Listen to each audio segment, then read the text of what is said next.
이 무렵부터 과거의 생활이 현재의 그것에 연결되기 시작한다. 그러한 시기에 언급하는 셈이다. 이때부터 오늘날까지 계속되어 온 우정은 각자에게 있어서 매우 귀중한 것이 되었다. 그러한 우정은 이 무렵의 행복한 무명 시대를 가끔 그립게 회상시켜 준다. 당시 내 친구로 불리운 사람들은 참다운 친구였었고 나를 위해 사랑해 준 사람들이었다. 순수한 호의에서 사랑해 주었으므로 저명 인사들과 사귀려는 허영심에서도 아니고 또 표면으로는 그렇게 가장하면서 괴롭혀줄 기회를 조금이라도 더 많이 발견하려는 그런 숨은 욕망에서도 아니었다. 나의 오랜 친구인 고폭구르와 처음 알게 된 것도 바로 이때부터다.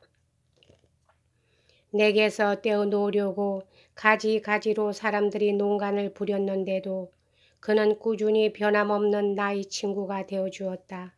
언제까지나. 그런데 그렇게는 안 돼 버린 것이다. 나는 최근 그를 잃고 말았다. 그러나 그가 나를 사랑하지 않게 된 것은 그의 생애를 마침으로 인해서였다. 둘의 우정은 마침내 그와 함께 끝을 마친 것이다. 고프꾸르 씨는 일찍이 내가 만난 가장 사랑스러운 사람들 중의 한 사람이었다. 만나면 사랑하지 않고는 못 배겼고 함께 지내면 마음이 잘 화합하지 않을 수 없는 사람이었다. 그 이상으로 개방적이고 그 이상으로 정답고 그리고 그 이상의 명랑성을 가진 그 이상의 애정과 재치를 보여주는 그 이상의 신뢰감을 일으키게 하는 얼굴 모습이란 나는 태어나서 지금까지 본 일이 없다. 아무리 조심스럽고 수줍은 사람이라도 그를 한번 보면 금방 20년간의 직인 것처럼 다정해지지 않고는 못 배긴다. 처음 만나는 사람에게 그토록 스먹스러워하는 나부터가 그를 만나는 첫 시간부터 어울릴 수가 있었다. 그 말하는 태도라든가 말투라든가 이야기 자체까지도 그의 얼굴 모습과 완전히 일치해 있었다. 그의 음성은 분명하고 맑고 잘 울렸으며 성량도 풍부하고 힘차 보이는 아름다운 저음이 귀에 넘쳤고 가슴에 울렸다. 변함없는 부드러운 쾌활성, 진정에서 우러나오는 소박한 애교, 천성적이면서 풍부한 취미에 세련된 재능을 그 이상으로 가진다는 건 불가능한 일이었다. 게다가 누구라도 사랑할 수 있는 마음, 좀 지나칠 정도로 사랑할 수 있는 그런 마음, 사람을 가리지 않고 친절을 베푸는 그런 성격까지도 갖추고 있었다. 열심히 친구를 위해 힘쓴다기보다는 오히려 힘써 줌으로써 그 사람들을 친구로 만드는 것 같은, 그러면서도 남의 일에 열중하면서 자기 일은 빈틈없이 정확히 해내는 성격인 것이다. 고프꾸르는 한낱 시계공의 아들로 그 자신도 처음은 시계 기술자였다. 그러나 풍채와 재능이 그를 딴 사회로 불러내어 얼마 안 가서 그 사회의 사람이 되었다. 그는 전해의 프랑스의 변리공사 라클로지러시와 알게 되어 그와 친하게 되었다. 이 사람이 파리에서 여러 방면 사람들을 소개해 주었으며 그것은 그에게 퍽 도움이 되었다. 그 연줄로 해서 발레주에서 나오는 소금의 공법을 맡게끔 되어 여기서 1년에 2만 리블러의 수입을 올렸다. 그가 남자들 편에서 얻은 행운은 이것으로서 충분한 것이었다. 한편 여자 편에서 그가 얻을 행운은 아직도 한창이었다. 그는 그냥 골라 잡기만 하면 되었다. 그러므로 그는 자기가 하고 싶은 대로 했다. 그에게 있어서 더 귀중하고 더 명예로운 것은 모든 계급의 사람들과 교제하며 어디를 가나 사랑을 받고 누구에게나 인기가 있어서 어느 누구에게도 질투나 미움을 한 번도 산 일이 없었다는 점이다. 생각컨대 죽을 때까지 평생 한 사람의 적도 만들지 않았을 것이다. 행복한 사람이다. 매년 그는 엑스 온천으로 놀러왔다. 거기에는 이웃 지방의 상류 인사들이 모였다. 사보와의 모든 귀족과 친하게 된 그는 엑스에서 쌍베리로 와서 벨가로드 백작과 그의 아버지 앙뜨르몽 후작을 만났다.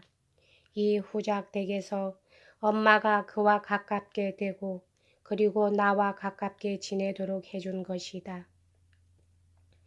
이 접근은 별로 깊은 관계까지는 들어가지 못한 듯 몇 해간은 끊기어 있었는데 곧 이야기할 어떤 기회에 다시 회복되어 정말 떨어질 수가 없는 사이가 되었다. 내가 그렇게까지 깊은 교제를 한 친구의 이야기를 하기 위한 구실은 이 정도로 충분하다. 그러나 그에 대한 기억에 그런 개인 관계를 내가 더하지 않더라도 그는 정말 사랑스런 남자였고 정말 행복하게 태어난 사람이었다. 그러므로 인류의 명예를 위해 그의 이름을 소중히 하는 것이 좋다고 하는 나의 생각은 영구히 변하지 않을 것이다. 이런 훌륭한 사나이에게도 다음에 알게 되듯이 다른 사람과 마찬가지로 역시 결점은 있었다. 그러나 그것이 없었던들 어쩌면 그는 그토록 사랑받을 인간이 못 되었는지도 모른다. 될 수 있는 한 그를 흥미있는 인간으로 만드는 데는 대범하게 보아줄 필요도 있었던 것이다. 그 무렵의 다른 하나의 교우관계는 지금도 끊어지지 않고 계속되어 인간의 마음에서 쉽사리 떠나지 않는 그 세속적 행복을 바라는 마음을 새삼 불러일으킨다. 사보와의 귀족 공지의 시는 당신은 아직 젊고 호감이 가는 사람으로 문득 그 무렵 음악을 배우고 싶은 희망, 그렇게 말하기보다는 차라리 음악을 가르치는 사람과 가까이 지내고 싶은 희망을 가졌다. 예술에 대한 재지와 취미가 있는 위에 공지의 시는 정다운 성격의 소유자로 부침성이 있었다. 정다운 성격의 사람이라고 생각되자 나도 자진해서 그와 친해 보려고 한 편이었다. 관계는 곧 맺어졌다. 문학과 철학의 싹이 내 머릿속에 들여하고 있어서 약간 손질과 자극이 아쉬운 판이었는데 이 바라고 있던 것이 그에게서 발견된 것이다. 공지의 씨는 음악에 대한 소질은 별로 없었다. 그것이 내게는 오히려 다행이었다. 공부 시간에도 음계 발성 연습을 젖혀놓고 다른 것에 시간을 보냈다. 점심 식사를 같이 하고 잡담을 하며 신간서적을 읽고 음악에는 전혀 손을 안 대었다. 볼테르와 프러시아 황태자의 서신 왕래가 당시 자자하게 소문이 나 있었다. 우리들은 고명한 두 사람을 가끔 화제에 올렸다. 한쪽은 얼마 안 가서 곧 즉위를 했는데 이때부터 이미 뒷날의 유명한 임금이 될 것을 말해주고 있었다. 다른 쪽은 오늘날 찬양을 받는 그 정도로 당신은 비난을 받고 있었으므로 훌륭한 재능의 소유자에게 언제나 따르기 마련인 그 불행이 이분에게도 따르고 있는 것만 같아 우리들은 진심으로 슬퍼했다.